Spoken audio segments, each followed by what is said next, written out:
Donc en tout cas, Dylan, c'est toujours un plaisir d'échanger avec toi. Et ça fait à un moment donné qu'on en pense, on se dit tiens, quand est-ce qu'on se rassoit pour discuter au calme sans transpirer, sans rechercher la respiration, surtout pour moi d'ailleurs. Donc comment vas-tu? Bon, moi ça va. Depuis la dernière, c'était avant la diagonale des fous, je me rappelle. Et t'es encore là. Ouais, toujours. Et Toujours d'ailleurs, en vie. la Diagonale des Fous, on t'avait suivi ton périple en live et puis on a eu le temps d'en reparler. Mais pour celles et ceux qui n'ont pas l'occasion de t'écouter régulièrement, qu'est-ce que t'en as retenu de cette expérience? Bah, c'était incroyable. C'était très dur, faut pas le cacher, mais c'était une super belle expérience.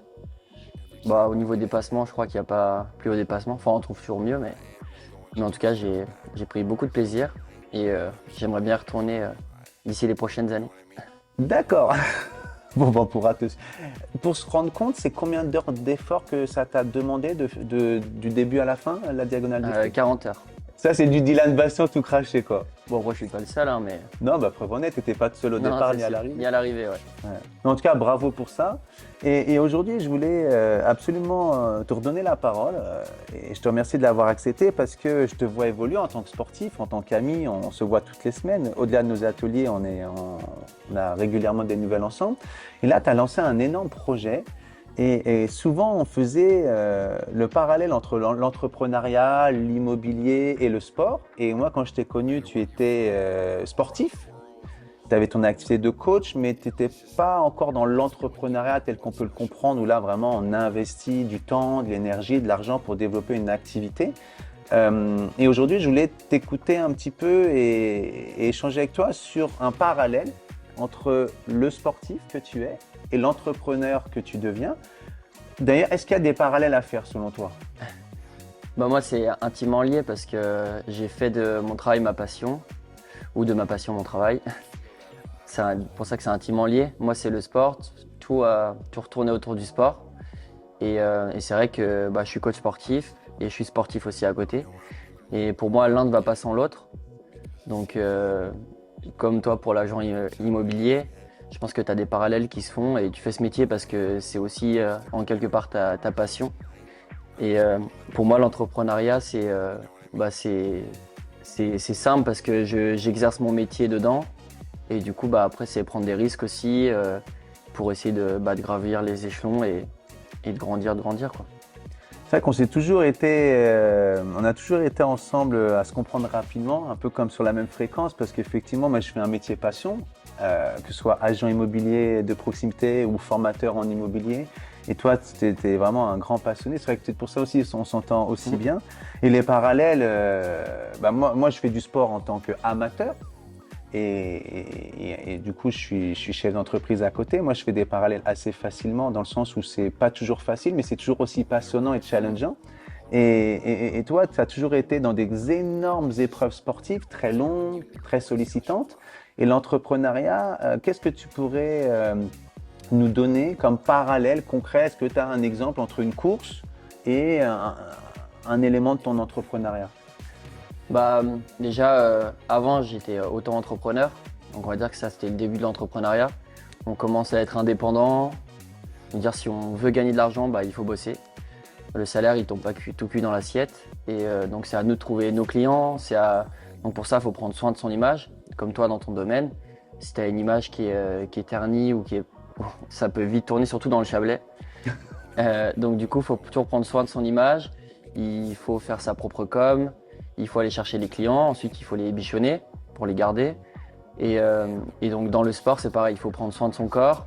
Si tu veux le pousser dans les extrêmes, il faut le prendre soin pour justement chercher ces extrêmes.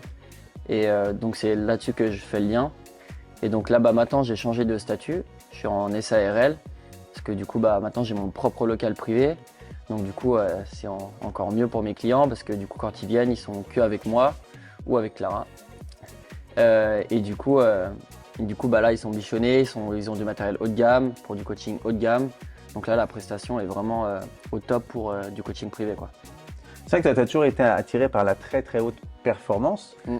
en tant que sportif. Et du coup, j'ai l'impression en tant qu'entrepreneur, donc entrepreneur dans le domaine du sport, avec une salle privée, du matériel haut de gamme, tu es resté sous cette démarche de haut de gamme, haute Mm. valeur pour avoir du haut résultat, que ce soit pour toi ou tes clients justement aujourd'hui, Mm. c'est bien ça? Oui.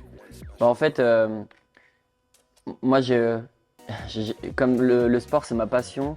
Pour moi, c'est important, même de tous les jours, quand j'arrive dans ma salle, de voir que ma salle est propre, de voir que mon matériel est propre, de voir mon beau matériel. Je sais qu'il est performant, je sais ce que je fais après. Et moi, il n'y a rien de plus important que de voir mes clients arriver, d'être contents d'être là. Ils sont à l'aise, ils ont toujours envie de revenir, même s'ils souffrent. Ils me disent toujours, Le paradoxe. ils me disent toujours à la semaine prochaine. Et moi, de les voir chaque semaine, on a des échanges. Moi, je suis coach sportif, mais je suis aussi psy, je suis aussi bientôt père de famille, peut-être. Et du coup, c'est vrai que on a tous nos histoires, on échange. Moi, ça me fait grandir. Je les fais grandir aussi. Et peu importe l'objectif qu'a mon client en venant, je donne toujours le meilleur de moi-même et il donne toujours le meilleur de lui-même, pardon, pour essayer de l'accomplir, quoi. Moi, j'ai l'impression qu'il y a le côté incitatif. Toi, tu donnes le meilleur de toi-même à ton client en termes d'accueil, de structure, d'équipement, d'engagement, de psychologie. Et ça l'incite, lui, du coup, dans l'action de sa séance, à donner le meilleur de lui-même pour se dépasser. C'est ça. C'est ton approche, effectivement. Ben, c'est un peu pareil, finalement, dans tous les domaines de la vie, que ce soit dans la vie perso, la vie pro. Quand on donne le meilleur de soi-même, ça incite normalement l'entourage à élever son niveau d'engagement aussi. Bon, quelque part, enfin, je veux dire, coach sportif, c'est tu construis ta séance, tu la fais faire à ton client, et après, tu as surtout le retour qu'il soit bien placé, lui faire penser à boire, lui faire penser à toujours ses postures, à son souffle. Donc en fait, c'est beaucoup de prévention, on va dire. Et aussi pour le client, c'est plus simple parce qu'il n'a pas à penser à sa séance. Il se sent en sécurité parce qu'il sait qu'il fait bien, qu'il est suivi, qu'il y a quelqu'un derrière. Et puis il est obligé de le faire parce qu'il y a derrière, il y a un tyran. et je vais dire, le parallèle par rapport à toi, ton activité, c'est que toi, quand tu veux vendre un appartement ou une maison, parce que j'ai eu l'expérience avec toi, c'est que toi, c'est carré, il faut que ce soit une maison témoin. C'est-à-dire que tu rentres l'appartement, il faut que la personne elle se projette, il ne faut pas qu'il y ait des photos de tout le monde, de tout ça. Et moi, c'est un peu le même principe. C'est que moi, quand les clients ils viennent, il faut que ce soit propre, que ce soit rangé, pour qu'ils se sentent à l'aise, prêts à en découdre. Et c'est le parallèle, je trouve, un peu entre nos deux activités. C'est de mettre à l'aise le client quand il vient chez nous ou avec nous. Ouais, tu lui crées ce qu'on appelle un cadre ou un environnement pour, comme tu dis, en découdre, donner le meilleur de lui-même, justement. Et en fait, ce que tu appelles le tyran, nous, dans l'entrepreneuriat ou dans le commerce ou dans le business en général, on appelle ça un partenaire de responsabilisation. C'est qu'on trouve toujours un collègue ou un mentor ou un manager ou le chef d'entreprise lui-même qui nous aide à aller toujours vers le haut, aller plus. Notamment, tu parlais tout à l'heure, tu es un petit peu psy. Dans l'immobilier, on dit toujours ce qui fait réussir un agent immobilier, c'est sa psychologie. S'il est bien dans sa tête, il va aider le client à être bien dans sa tête. Surtout que dans le sport, chacun vient avec son objectif. Ça peut être perdre de poids, gagner du muscle ou réussir une course, aussi longue soit-elle et dure soit-elle, ou tout simplement se revitaliser. Dans l'immobilier, c'est pareil. On arrive à des moments de la vie des gens. Ça peut être justement, tu parlais de grossesse tout à l'heure, ça peut être attendre un enfant, que la famille s'agrandit, ou au contraire, quelqu'un de la famille est disparu ou a une mobilité professionnelle. En fait, c'est des moments où les gens, dans leur vie, il se passe quelque chose de fort. Ouais. Et nous, on doit arriver avec cette tempérance pour rendre ça serein, les mettre dans un climat de confiance propice à leur engagement pour être dans le mouvement.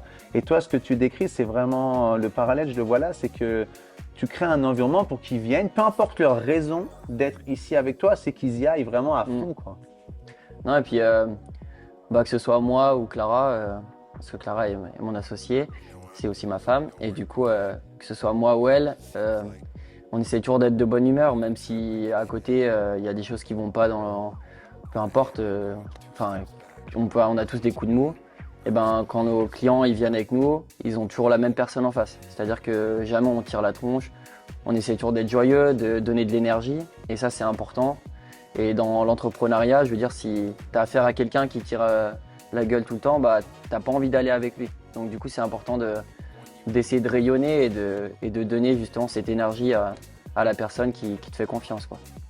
C'est vrai que l'énergie, c'est assez incroyable. Combien de fois les clients nous disent waouh, merci, vous nous avez donné l'énergie de passer à l'action, c'est-à-dire préparer leur carton ou aménager l'intérieur pour améliorer leurs conditions de présentation du bien ou passer à la visite ou faire les démarches bancaires. L'énergie, c'est assez vital dans les projets immobiliers. J'ai l'impression que dans le sport, c'est le cœur du sport. Et justement, ça me fait venir une question. Est-ce que tu as la même attitude intérieure dans tes difficultés de sportif comme dans tes éventuelles difficultés de chef d'entreprise? Est-ce que tu le gères de la même manière, toi, ou pas? Bah après, c'est sûr que comme tout patron d'entreprise, il y a le stress de l'entreprise. Et le stress de l'entreprise, c'est que faut que les rentrées d'argent, elles rentrent, que tu puisses payer ton loyer, que tu puisses payer tes machines, que tu puisses payer ton comptable, que tu puisses payer ton électricité, tout ça. Donc ça, c'est tout le stress que tu as quand tu as une entreprise.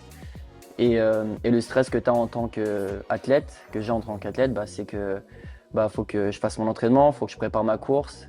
Est-ce que je fais une bonne préparation? Est-ce que je vais arriver prêt? Tu as toujours l'impression de manquer de quelque chose, mais en fait, en faisant ton entraînement, ça vient tout seul. Donc du coup, il faut toujours rester le plus serein possible. Et puis après, c'est l'entourage qui est important, c'est d'avoir des gens qui te poussent à aller de l'avant aussi, qui te tirent pas vers le bas. Donc c'est le conjoint ou la famille ou les amis sont très importants aussi, que ce soit en tant qu'athlète ou en tant que chef d'entreprise. Puis on a des personnes qui vont nous pousser à aller plus haut et puis on va aller haut aussi. Tu es en train de nous dire que le Dylan sportif ou le Dylan chef d'entreprise arrive à aller aussi loin, aussi fort, aussi vite grâce à toi, mais énormément grâce à ton entourage, ta femme, tes parents, tes amis proches, c'est ça? Oui. Moi, dans le sport, mon père a toujours été avec moi. Il m'a toujours poussé dans mes retranchements. Ça n'a jamais été facile, en tout cas au début. Forcément, les engueulades d'un père qui est fier de son fils et qui, quand il le voit perdre ou gagner, il n'y a pas les mêmes humeurs à la fin de la journée. Mais du coup, ça m'a toujours donné cette force de caractère de donner le meilleur de moi-même. Et puis après, j'ai aussi mon frère. Je l'ai vu réussir aussi dans sa vie professionnelle. Il est chef d'entreprise aussi en maçonnerie. Et j'ai envie si c'est pas l'égaler, de lui ressembler au maximum. Parce qu'il se bat tous les jours. Enfin, maçon, je veux dire, c'est un travail qui est dur aussi en extérieur. Faut se salir les mains aussi. Et donc, je veux dire, moi, j'ai envie d'être au moins égal aussi à mon frère et donner le meilleur de moi-même, quoi. Ouais, tu es toujours à vouloir rendre tes proches fiers de toi, finalement. Ouais, c'est ça. Mais parce que aussi, c'est des bosseurs. Moi, j'ai une famille de bosseurs et j'ai envie d'être un bosseur aussi, quoi. Au niveau de la famille, quoi. C'est ça. Hein, la familia, elle bosse, alors on doit y aller, quoi. Comme on dit, on n'a rien sans rien. Ouais, on n'a rien sans... Et comment tu gères déjà, est-ce que régulièrement tu te sens stressé? Ah bah ouais, du stress. Je pense que j'en ai. Je vois un regard complice avec Clara, ouais. Non, après, je suis très calme. Je fais toujours la part des choses, mais après, oui, forcément, j'ai du stress souvent. Hein. Et comment tu le gères? L'hyperactivité. D'accord. Le sport, forcément, ça aide. Après, c'est un tempérament, après. J'arrive à faire la part des choses, je veux dire. Après, c'est pas du stress, parce que le stress, c'est une maladie, c'est de l'anxiété. D'accord. Donc anxieux, tout le monde est anxieux. Il y en a, ils ont des grosses douleurs de dos parce qu'ils ont beaucoup d'anxiété. Donc ça, après, c'est du travail. Il y en a qui font du yoga, il y en a qui vont faire du pilates, il y en a qui vont faire des grosses séances de sport. Chacun a leur propre technique. Il y en a qui vont voir des ostéopathes tous les mois. Tu t'es touché, ça veut dire que tu en fais partie? Non, non, non. Pas tous les mois. Moi, j'aime le sport. Moi. Ouais. Mais je veux dire, on a tous notre méthode ou notre propre thérapie pour sortir de ce schéma d'anxiété. Moi, je sais que j'aime bien noter les choses, parce que quand j'ai trop de choses dans ma tête, ça me rend anxieux. Du coup, j'ai tendance à noter, à faire des listes. Donc chez moi, il y a une montagne de post-it. Mais du coup, voilà. Le papier peint, il est jaune, orange, rose, selon la couleur du post-it. Donc après, on a tous des méthodes pour se décharger, mais l'anxiété, c'est un phénomène normal qui est humain. Je veux dire, on a tous des choses à penser et le fait de les écrire, on se décharge. En fait, ce que tu es en train de nous dire, Dylan, c'est que ce soit stress, anxiété, enfin tout ce qu'on ressent avec cette charge mentale, cette charge émotionnelle. Donc toi, tu dis, je fais du sport, je suis dans l'action, je reste concentré, focus sur ce que je veux accomplir. Je note, je décharge à ma manière, de temps en temps à l'ostéopathe, de temps en temps, voilà, plusieurs alternatives. Mais en fait, ce que j'ai l'impression que tu nous dis avec tes mots à toi, c'est d'accepter cet état d'anxiété qui est normal en fait. Ouais, c'est quelque chose de normal, oui. Et du coup, une question, comme on est là aussi pour parler de ta nouvelle activité avec ta nouvelle salle, ça se passe comment une séance de sport chez Bastien Coaching? Eh ben, ça se passe déjà par un message ou un appel. Et ça se passe avec beaucoup de motivation aussi. Parce que voilà, tout le monde a envie de faire du sport, mais il y en a beaucoup qui ne trouvent pas la motivation. Donc après, nous, on est là pour aider aussi à ce petit coup de démarrage pour démarrer son activité sportive. Après, il ne faut jamais se sentir pas à la hauteur ou même trop sûr de soi. On est toujours là pour encadrer la personne et l'aider quel que soit son objectif et surtout son niveau. C'est pas parce que je fais des Spartans et des courses de l'extrême que je peux pas proposer un coaching pour une petite dame ou un petit monsieur. Tout le monde est le bienvenu. Ou des gens comme toi. Donc c'est vraiment le coaching, c'est pas élitiste, c'est pour tout le monde. Tout le monde a sa place. Donc après c'est un rendez-vous, on fixe un rendez-vous d'une semaine à l'autre. Et c'est une séance de 1 heure, toujours avec coach. Et du coup, on encadre la personne, on fait du cardio, on fait du renfo, de la muscu, on s'adapte à l'objectif de la personne. Et après, c'est 1, 2, 3 séances dans la semaine, suivant les objectifs et suivant aussi les moyens et le temps de chaque personne. Ouais, c'est qu'en fait, toi, une séance, en fait, donc on confirme le rendez-vous au préalable. A priori, c'est vraiment classique. C'est un rendez-vous, du coup, c'est ça que tu veux dire. C'est un rendez-vous avec un coach, donc avec toi ou avec Clara. Le rendez-vous est pris. Une séance est 1 heure. C'est ça. Avec une partie, si je comprends bien, échauffement, après cardio, renfo, selon les objectifs, voire musculation, selon les objectifs.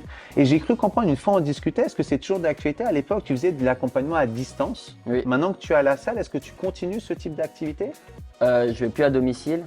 Je fais plus de coaching à domicile parce que maintenant j'ai une salle exprès pour. Et puis on peut pas rêver mieux pour faire du sport. Donc il y en a que je suivais à domicile, qui ne voulaient pas venir dans ma salle. Et une fois qu'ils sont venus, ils ne veulent plus que retourner à domicile. Ils ont goûté. Voilà, c'est ça. Mais c'est vrai que voilà, je veux dire, pour la même prestation, je veux dire, on a un coaching qui est 100% à la hauteur dans une salle comme celle-ci. Alors que c'est vrai qu'à domicile, on est vite contraint parce qu'on n'a pas tout le matériel qu'on veut, on n'a pas forcément toute la place. Il suffit qu'il pleuve, qu'on fasse dehors. Donc là, je veux dire, on a une salle qui est faite pour, donc autant venir dans la salle. Et après, oui, je fais toujours mon suivi à distance via Nolio, donc c'est une plateforme à distance. Et là, oui, je suis tout ce qui est athlète, donc par exemple pour des trails, pour des Spartans, je suis des judokas, des rugbyman. Donc ça, c'est vraiment pour des objectifs où la personne a déjà une autonomie d'entraînement et une connaissance aussi quand même du sport. C'est-à-dire que voilà, c'est de la préparation physique, mais à distance. C'est-à-dire que c'est quelqu'un qui se connaît déjà, qui est assez autonome dans sa connaissance et du sport, de son activité. Et toi, tu le guides à peut-être faire pas trop d'intensité, ou pas de surentraînement, ou pas de sous-entraînement, ou diversifier correctement. C'est plus de la planification et puis de l'encadrement, comme tu dis. C'est-à-dire qu'il va avoir sa semaine type avec ses entraînements, ses temps, et puis après, il y a un échange là-dessus, quoi. Donc aujourd'hui, pour bénéficier de ton accompagnement, il y a principalement 2 alternatives. Soit on vient à la salle et là on a ce qu'on disait tout à l'heure, tout en haut de gamme, l'accompagnement, la qualité de tes séances, le matériel, l'équipement et le côté un peu cocooning, intimiste, parce que c'est une salle privée, donc on est 1, 2, 3 maximum, toujours avec un coach privé à côté de soi. C'est ça. Ou alors on est un peu autonome, ou on est trop loin peut-être de la salle, et tu peux accompagner les gens à distance avec un programme via l'application qui s'appelle Nolio. C'est ça. D'accord. Et imaginons une personne, peu importe son âge, sa typologie, ses objectifs, qui voudrait se remettre au sport et qui ne se sent pas encore la démarche de faire appel à un coach privé. Qu'est-ce qu'on pourrait aujourd'hui, à ceux qui nous regardent, offrir comme conseil pour se réathlétiser ou se revitaliser avant même de venir te solliciter? Alors déjà, aujourd'hui, on a une grosse force et autant l'utiliser aussi, c'est qu'il y a les réseaux et puis il y a les plateformes comme YouTube, tout ça. Donc c'est-à-dire que même 10 minutes de sport dans une semaine, si on ne fait pas, 10 minutes c'est toujours mieux que 0. Donc je veux dire aujourd'hui sur YouTube ou autre, il y a des spéciales abdos, des spéciales fessiers. Faut se renseigner un peu sur la personne, voir si elle est bien capable et elle donne des bonnes choses. Mais je veux dire déjà il y a plein de vidéos sur YouTube pour déjà faire ne serait-ce que 30 minutes dans la semaine. Après on peut faire un peu d'étirement, on peut aller marcher. Je veux dire ici on a un cadre magnifique, même en hiver on peut aller faire de la raquette. Je veux dire il n'y a pas d'excuse. On peut faire de la raquette l'hiver au Mont Forchat, au Château d'Allinges. On peut aller sur les Mémises, aussi bien en été qu'en hiver. Donc ça, c'est ouvert à tout le monde, l'extérieur. Après, déjà faire de la marche, faire de l'étirement, faire un peu d'exercice, quelques squats, quelques pompes, des abdos. enfin, le sport, c'est quelque chose qui est ouvert à tout le monde et il suffit pas d'avoir 1 heure devant soi, rien qu'une demi-heure ou même un quart d'heure, c'est toujours mieux que 0. C'est incroyable ce que tu dis, parce que je reviens sur le parallèle avec le commerce. Moi, je dis toujours à mes équipes et aux personnes que j'accompagne, 1 vaut mieux que 0. Tu as 5 minutes en toi, passe un coup de fil, rappelle un client, reprends des nouvelles de telle ou telle personne, sera toujours mieux que de ne pas le faire. Et ce que tu dis dans un autre contexte, c'est incroyable. C'est vaut mieux faire un petit quelque chose que pas du tout. Et pour le sport, ça a l'air d'être d'autant plus vrai, justement, de se dire, bah, tu as 15 minutes, va marcher un quart d'heure, fais un peu de mouvement. Enfin, tu peux. Bah oui. Aujourd'hui, si pour tous ceux qui ont des boulots à moins d'une demi-heure enfin, on va dire même un quart d'heure maximum en vélo, maintenant il y a des vélos hybrides semi-électriques qui sont largement abordables même au niveau prix. Je veux dire, tu peux aller bosser en vélo, déjà tu vas les retrouver sur l'essence, tu vas les retrouver déjà sur ta forme parce que ça te fait sortir, ça te fait du bien. Moi je sais que quand je commence une journée par ma séance de sport, il peut m'arriver n'importe quoi dans la journée, je suis bien. Par contre, quand je la fais en fin de soirée, j'ai hâte et j'attends que ça.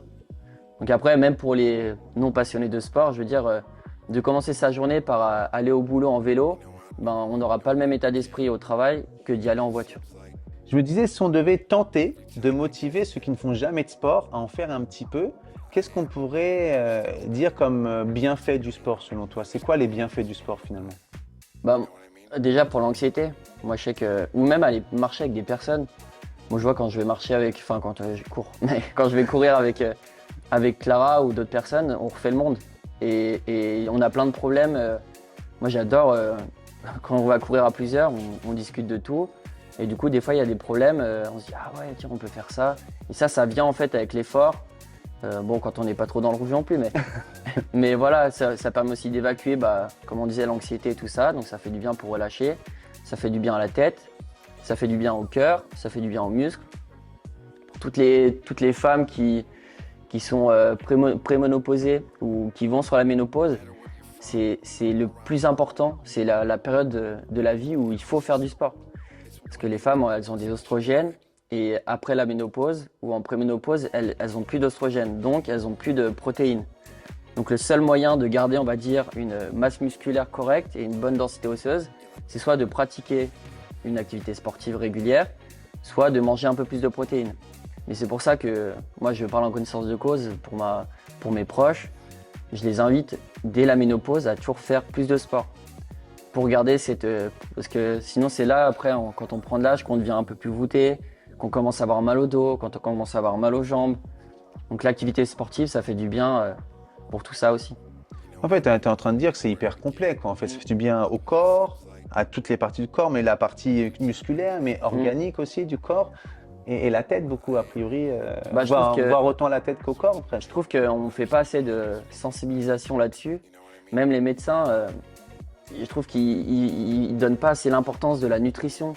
Je veux dire, une femme qui a la soixantaine, qui commence à être lordosée ou syphosée, je veux dire, il faut mettre l'accent sur la nutrition. Enfin, je veux dire, de manger de la soupe matin, midi, soir, c'est pas ce qu'il y a de bon pour le corps. Il faut ramener quand même de la protéine. Il y a la viande, le poisson, les œufs, les protéines végétales. Donc il y en a de partout des protéines. Et c'est important pour bien vieillir, pour mieux vieillir, déjà d'avoir une bonne nutrition. Donc je dis pas qu'il faut manger des légumes verts, non, je dis qu'il faut manger complet et équilibré. Donc des nutritionnistes, il y en a dans 10 par région, je veux dire, on manque pas ça. On peut s'en rapprocher du nutritionniste, d'un coach pour faire ne serait-ce qu'une séance pour voir les postures ou autre, et puis d'avoir une activité sportive régulière. Je suis en train de penser sur la nutrition. Il me semblait, parce que moi je t'avais acheté à un moment donné un programme de menu. Oui. Et c'est toujours d'actualité, on peut toujours le retrouver, ce programme où tu avais fait des menus équilibrés sur 15 jours. Est-ce que c'est encore trouvable ça sur Internet? Oui, on peut le retrouver, mais c'est dans la salle maintenant. D'accord, donc c'est lié à la salle. C'est ça. Et est-ce que pour bénéficier de ton accompagnement, on doit prendre un abonnement à l'année ou on peut prendre à la séance? Comment ça se passe? Quelqu'un qui veut que tu l'aides, que tu l'accompagnes, est-ce qu'il peut prendre une séance unique ou une séance, tu vois, pour se réathlétiser, ou c'est tout de suite un abonnement? Alors avant, je faisais plus des carnets, maintenant c'est à la séance. Donc après, la personne peut payer à la séance ou à la semaine ou au mois, c'est possible.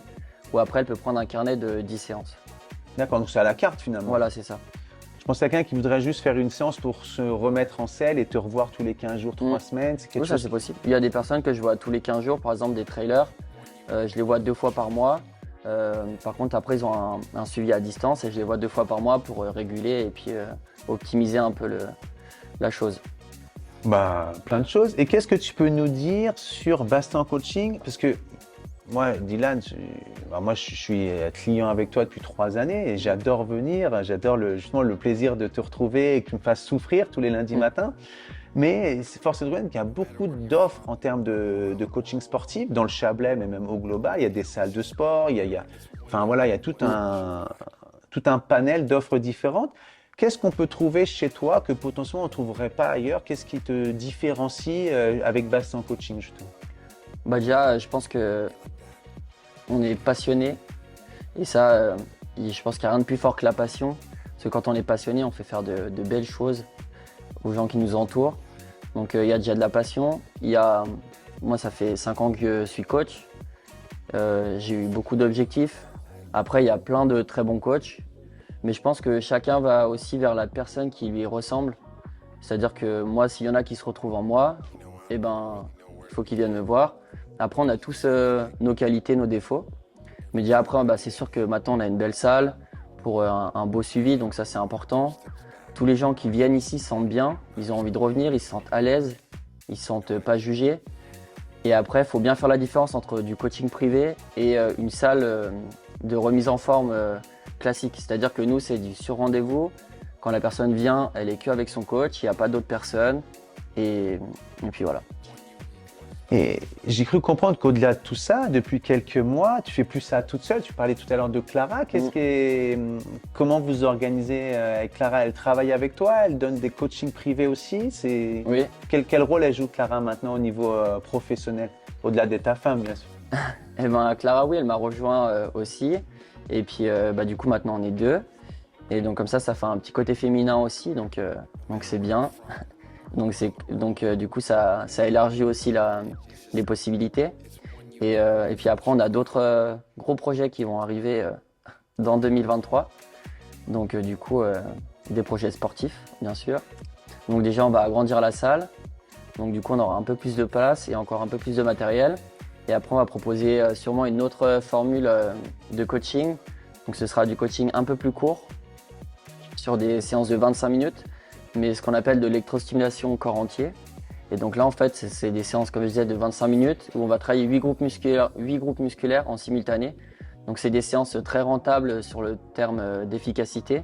Donc, on ne va pas dépenser plus de calories, mais on va user beaucoup plus de muscles et en peu de temps. On dit que 25 minutes d'électrostimulation sont équivalentes à 3 heures de sport. Mais en termes de sollicitation musculaire, pas en termes de dépenses caloriques. Oui, il y a le côté dépenses caloriques et comment on sollicite Donc du coup, le but serait que Clara soit aussi sur le côté électrostimulation. Et qu'est-ce que tu en penses, Dylan, qu'on poursuive notre échange avec Clara? Bah ouais. Comment tu vas? Très bien, merci. C'est vrai? Oui. Alors du coup, qu'est-ce qui t'a amené à rejoindre Dylan dans ce projet professionnel de coaching privé? J'étais en grand questionnement de reconversion professionnelle. À ce moment-là, en fait, Dylan se trouvait dans le besoin d'avoir quelqu'un de supplémentaire pour travailler avec lui. Et du coup, voilà, 2 choses se sont passées au même moment. Donc, je pense que c'était un signe et c'était le moment, je pense, de se lancer à l'aventure. Et du coup, voilà, j'ai décidé de faire les démarches pour quitter mon emploi précédent pour travailler avec Dylan. Et qu'est-ce que tu faisais avant du coup? J'étais professeur des écoles. Waouh! On dit toujours que c'est un des plus beaux métiers du monde, Oui. quoi. Ça l'est. Transmettre la connaissance. Et d'ailleurs, y a-t-il des points communs selon toi entre coach privé et professeur des écoles? Oui, c'est ce qui fait que ça me plaît beaucoup, c'est qu'on retrouve le côté pédagogique, le fait de transmettre, d'apprendre, de corriger aussi, d'encourager, le côté bienveillant, l'empathie. Où on a différentes casquettes en fait, le côté coach, on encourage, on pousse nos coachings à se dépasser, on les écoute aussi quand ils ont besoin de parler, on est là aussi quand ils ont besoin de ne pas parler. Voilà, je retrouve vraiment beaucoup d'aspects en fait que j'avais dans mon emploi précédent. Donc c'est ce qui me plaît aussi. En fait, tu étais dans le domaine de l'école, Oui. là tu es dans le domaine du sport, mais j'ai l'impression que c'est quasiment le même métier finalement, quoi. C'est ça, mais avec des adultes. Ah oui, accessoirement. avec plus d'adultes. J'ai plus certains enfants, mais avec plus d'adultes. Il paraît qu'on enfante toute notre vie, alors est-ce que les adultes sont plus disciplinés ou moins disciplinés que les enfants que tu as en classe? Plus disciplinés, plus attentifs. Quand même, ouais, donc ça va, on est quand même adultes alors. Et du coup, je sais pas si je t'avais déjà posé avec ça, mais toi, dans le sport, ça fait combien de temps que tu fais du sport? Est-ce que tu en as toujours fait? Est-ce que c'est une voilà, ta relation au sport, c'est quoi et c'est depuis quand? J'ai toujours fait du sport depuis petite. Voilà, j'en ai toujours fait. Et après, c'est vrai qu'avec la rencontre avec Dylan, ça s'est accentué dans le sens où j'ai trouvé quelqu'un avec qui le partager et qui m'a poussé à découvrir d'autres choses que je connaissais pas, que je faisais pas forcément. Peut-être pour lesquelles aussi je ne pensais pas être capable de. Et donc notamment la course à pied, le trail surtout, les courses à obstacles. Et puis forcément, comme on dit, d'avoir quelqu'un avec qui on peut le partager, c'est encore mieux. Donc du coup, je me suis mise plus à la course à pied, donc à faire beaucoup plus de sport qu'avant. Et voilà. En fait, tu as toujours été attirée et pratiquante de sport, si je comprends bien. Et puis au contact de Dylan, t'es allé un peu plus loin dans la démarche, voire très loin, parce que tu as eu même, je crois, des résultats. Moi, je ne suis pas un grand spécialiste de trail ou de course comme ça, mais tu as obtenu, je crois, quand même des podiums même. Qu'est-ce que tu as fait? Qu'est-ce que tu as obtenu comme résultat? Si tu veux bien nous partager ton… Du coup, je me suis mise au trail, donc je crois que ça fait 3 ans que je cours. Ouais. Ça fait Pendant 3 le ans confinement. Ouais, pendant le confinement en fait. 3 années. Tu t'es mise à courir seulement il y a 3 années. C'est ça, ouais. Donc, commencer à courir sur le plat, 5 km pour moi c'était très très long. Elle pouvait pas parler. Hein. On pouvait pas taper la discute sur les. À 2,5 km, je me disais, chouette, c'est bon, j'ai déjà fait la moitié, il me reste plus que l'autre moitié. Et puis, en fait, au fur et à mesure, plus on progresse et plus on gagne en aisance et plus on prend de plaisir aussi. Ça vient avec l'entraînement aussi, avec le temps. Hein. Et du coup, je me suis inscrite à une première course, à une deuxième, à une troisième. J'y ai pris goût. Et puis, c'est vrai que dans certaines, selon la forme du jour, le type de terrain, le type de distance, on arrive plus ou moins à performer selon les objectifs qu'on a. Si c'est une course plaisir ou si c'est une course où on cherche à se dépasser, à faire un temps. Et en fonction, ce temps qu'on avait visé nous permet d'avoir un podium, une jolie place, ou juste d'être fier de soi et d'avoir passé un bon moment, de boire une bière à la fin, tout ça quoi. Ouais, c'est vrai que on a toujours tendance à dire que les sportifs qui font des courses, en gros, ils sont ennuyeux. Et moi qui vous côtoie au quotidien, vous êtes tous au fond ennuyeux, même bien moins ennuyeux que d'autres qui font pas de sport. Donc c'est pas lié finalement de faire du sport ou avoir une certaine jovialité. Mais je reviens quand même sur la notion de fierté. C'est vrai que peu importe le podium ou pas, de ce que tu nous dis, c'est quand on accomplit ce sur quoi on a pris le départ, la course, on est fier, quoi. C'est ça, on est fier de cette donnée, on est fier d'avoir passé la ligne. Peu importe le classement, l'état d'esprit, le temps. Après, forcément, si c'est une course sur laquelle on s'est fixé un objectif et puis qu'on n'a pas réussi, on peut avoir une certaine déception. En tant que sportif, ça c'est toujours, et c'est ce qui pousse en fait à nous entraîner encore plus et à nous dépasser. Mais il faut garder ce côté après, avoir le retour sur sa course et se dire, voir ce qu'il y avait de positif, tirer le meilleur pour pouvoir après s'améliorer et aller encore plus loin. J'ai cru comprendre que tu avais, à un moment donné, tu étais monté sur un podium. Est-ce que c'est le cas? C'est dans quel contexte? C'était une course, c'était où? C'était quoi cette course? Et c'était quoi la place? Une course à obstacles ou je sais plus, non, c'est pas ça? Je te regarde, il y en a eu plusieurs. Après, Autant pour moi, ouais. Après, il y a la Spartan. Elle a fait une super place à la MCC, donc c'est une des grosses courses de l'UTMB. D'accord, Je suis 6e à la MCC. Ah oui, d'accord. Septième, je sais pas. Ouais, non, mais un top 10 sur un trail de cette catégorie, c'est… Mais du coup, là, sur un 40 km, alors qu'elle courait presque pas il y a 3 ans. Et puis, non, moi, pas en tant que conjoint, mais en tant que, on va dire, œil du coach, t'as quand même une superbe progression et puis elle peut être fière. Mais elle a elle a la niaque aussi, donc c'est important. Ouais, la fin au ventre, quoi. C'est ça. Ouais. Bon, elle m'a renchaîné plusieurs fois dessus dans les premières montées, mais… Ah, les taquins. Et tu sais quoi, Clara, je suis heureux que tu sois là parce qu'il y a un sujet qu'on évoque souvent. Alors moi, je suis un peu plus âgé que vous, pas de beaucoup, mais un petit peu. Mais dans ma tranche d'âge, entre 40 et 50 ans, on parle beaucoup de la remise en sport, notamment pour les femmes. Elles ont eu un enfant, deux enfants, parfois plus. Elles ont arrêté le sport. Qu'est-ce que tu pourrais donner comme conseil ou comme préconisation à une femme pour qu'elle se remette au sport et serait quoi l'astuce pour qu'elle voilà, qu'elle reprenne goût au sport, justement, de parler de plaisir dans la pratique. Mais c'est vrai que quand on ne pratique pas, j'ai l'impression qu'on perd le plaisir. Comment rallumer la flamme d'une femme pour qu'elle se remette au sport finalement? Après, le plus dur, justement, c'est de trouver ce côté motivation, de trouver le temps aussi, parce que souvent, on a on a vraiment beaucoup de mamans, de plus en plus, qui nous contactent. Il y en a, c'est de la remise au sport, d'autres, c'est vraiment se mettre au sport, commencer le sport, tout court. Ah oui. Après, justement, des grossesses. Donc, le plus dur, c'est de faire ce pas, c'est de se dire, je vais me motiver. Donc, c'est à ça qu'on sert aussi, nous. Les personnes qui nous appellent, justement, elles cherchent ce côté, c'est une moitié de pas.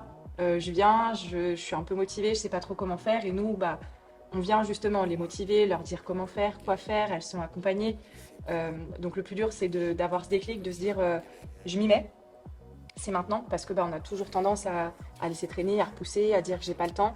Donc certes, voilà, ça demande de l'organisation avec son conjoint si on en a un et qu'on a la chance de pouvoir compter dessus, avec son emploi du temps, son travail, si on a plusieurs enfants. Ça demande de l'organisation, mais c'est faisable. Et voilà, le plus dur vraiment, c'est d'avoir ce déclic. Et après, une fois qu'on l'a eu, on retrouve le plaisir, on retrouve aussi la confiance en soi, on se sent mieux dans son corps, dans sa tête, sans parler forcément spécialement d'un objectif physique à proprement parler. C'est de récupérer l'aisance dans des gestes au quotidien, de se vider la tête juste une heure de temps, de plus être maman, mais femme. Je fais mon activité, c'est mon heure pour moi, mon temps à moi. Et voilà. Et Dylan nous parlait dans une précédente vidéo de projets d'agrandissement pour développer de nouvelles activités. Notamment, il disait que c'était bien, au-delà de votre projet de vivre ensemble, c'est que tu apportais aussi de la féminité au sport. Un homme, une femme. D'ailleurs, est-ce que tu coaches que des femmes ou aussi des hommes, toi? Non, il y a les deux. Vraiment, c'est ce qu'on regardait la dernière fois, il y a vraiment la parité. C'est vrai, il y a vraiment des deux. Donc ça, c'est chouette. J'avais regardé, j'ai 50% de femmes, 50% d'hommes. Et toi, c'est à peu près pareil. Ouais. C'est incroyable. Ouais. Tu vois quand tu disais la dernière fois, c'est que chacun choisit un peu son coach qui lui convient. C'est ça. Donc peut-être que soit un garçon ou une femme, il va t'utiliser avec l'un ou avec l'autre pour ça dépend de son objectif, la personnalité, l'approche. C'est vrai que vous avez des points communs, mais aussi des différences. Peut-être que la personne va s'y retrouver plus chez l'un ou plus chez l'autre. Oui, est-ce qu'il y en a qui sont coachés un coup par l'un, un coup par l'autre finalement, des alternances aussi, ouais. aussi? Ouais.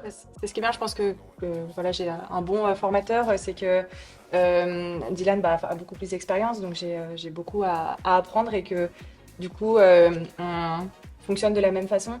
Et je pense que les coachings s'y retrouvent. Et il y a des personnes en effet qui sont soit avec l'un, soit avec l'autre. Et comme je pense qu'on a, on a forcément chacun nos façons de faire différentes, mais on a beaucoup de points communs, de façons de faire communes qui font que tout le monde s'y retrouve. Ouais, tout le monde s'y retrouve. Et puis surtout que j'ai l'impression qu'il y a des projets. Est-ce qu'à tous les deux, vous arrivez à répondre à toutes vos demandes ou ça commence à être vraiment chaud là maintenant? Là, en ce moment, ça commence à être plus ou moins. Il y a beaucoup de demandes. Après, on est toujours là pour répondre à tout le monde. Et puis, on fait toujours au mieux pour trouver des créneaux pour tout le monde. D'accord. Et justement, comme tu disais, l'agrandissement, du coup, fera qu'on va aussi changer certaines façons de fonctionner, proposer d'autres services, s'agrandir aussi. À proposer des small group trainers aussi. Par exemple, le soir, des cours à plusieurs, à 6 personnes. Mais en sachant que c'est toujours assez privatisé puisque c'est que les 6 personnes. Et c'est toujours du coaching sur mesure. Mais après, il faut accepter d'être en groupe. Mais ça, ce sera pour plus tard. Ouais, c'est-à-dire que là, on est sur du coaching principalement individuel. Oui. J'ai cru comprendre ponctuellement quand c'était par lien d'amitié ou la demande par 2, voire par 3 maximum. C'est vraiment à la demande quand il y a un projet collectif, mini-groupe.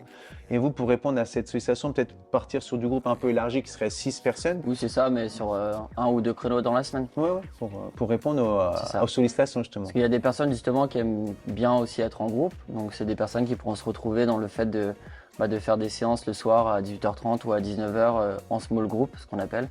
Donc avec 6 personnes et donc après on est là toujours dans la bonne humeur, dans la sueur. Et puis on repart toujours avec le sourire et la petite goutte au front. Mais moi, comment vous faites là, du coup, là, pour garder le cap sur votre passion? Mais là, je parle de sportif. Est-ce que vous avez des échanges sportifs, individuels ou à deux cette année ou pas? À 2, c'est compliqué. Ah ouais? Clara, c'est plus de maintenir la forme avec la grossesse. Ah! Donc t'attends, t'es femme sportive, femme entrepreneur et bientôt maman en fait. C'est ça. Une nouvelle casquette. C'est un nouveau projet, une nouvelle grande course qui commence. On discutait la dernière fois avec Diane, il nous parlait d'hyperactivité. Là, je crois que ça l'illustre parfaitement. Là, la salle qui s'agrandit, nouveau service, devenir du coup parents tous les deux ensemble. Vous êtes vraiment presque fusionnels tous les deux finalement. Ouais, je pense. Et du coup, donc toi, effectivement, de ce que je comprends, c'est de maintenir ton état de forme en tant que.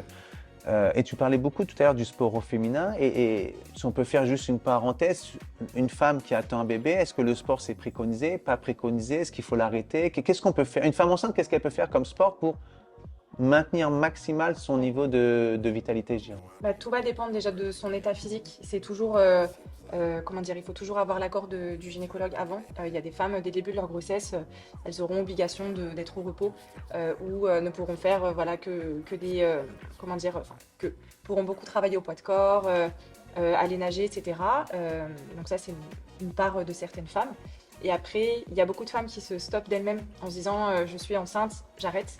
Alors qu'en fait, on a le feu vert du gynécologue et que maintenant, c'est même recommandé d'avoir une activité physique en fait en étant enceinte, que ce soit pour nous en tant que future maman, notre bien-être, parce qu'on vit mieux notre grossesse, on limite les maux de dos, on dort mieux, on est plus en forme, que ce soit on maintient pour aussi tout ce qui est prise de poids, ça permet aussi de prendre du bon poids et c'est aussi bénéfique en fait après pour le bébé. Il y a beaucoup d'études pour l'accouchement aussi. Oui, c'est ça. Que l'accouchement se passe bien et le après, s'en remettre après, on s'en remet beaucoup mieux. Et aussi, voilà, pour le bébé, après, il y a des études qui ont montré que... Après, c'est ce que je disais souvent, c'est qu'une femme qui n'a jamais forcément fait de sport avant la grossesse, elle ne va pas se mettre au sport pendant la grossesse. Mais une femme qui a toujours fait du sport régulièrement ou qui a toujours pratiqué le sport, si elle n'a pas de contre-indication de sa sage-femme ou de son gynécologue, il n'y a aucune contre-indication. Au contraire, ouais. Au ressenti, en adaptant. Et voilà, par exemple, moi, je cours toujours, j'ai le feu vert, ça se passe très bien. Après, je cours un peu moins vite, forcément. Vous êtes deux. Mais voilà. Pourtant, elle a 2 cœurs. Hein. T'as la version du coach, tu as 2 cœurs, tu dois tout faire bien. Non, mais on est 2, je suis 2 fois plus lent. Ça marche pas dans ce sens-là. Et en tout cas, moi, je vous remercie beaucoup pour cet échange, toujours avec la bonne humeur et beaucoup de belle énergie. Pour celles et ceux qui veulent en savoir plus sur vous, qui veulent suivre vos aventures sportives, entrepreneuriales, familiales, ou qui veulent se remettre au sport, où est-ce qu'on peut vous trouver assez facilement aujourd'hui? Sur les réseaux. Après, on a nos comptes personnels. Et moi, c'est Diba Trail et Clara Bastian. Et puis après, on a nos comptes professionnels. Donc, c'est Bastian Coach sur Instagram et Bastian Coaching sur Facebook. Et après, on a notre site web, bastian-coaching.fr. Merci beaucoup. Celles et ceux qui veulent en savoir plus ou vous suivre, vous sauront largement comment et où vous trouver. Et puis, hâte de voir la suite de tout ça avec vous, moi en tout cas. Un plaisir. Merci Arnaud. À bientôt. Merci Arnaud.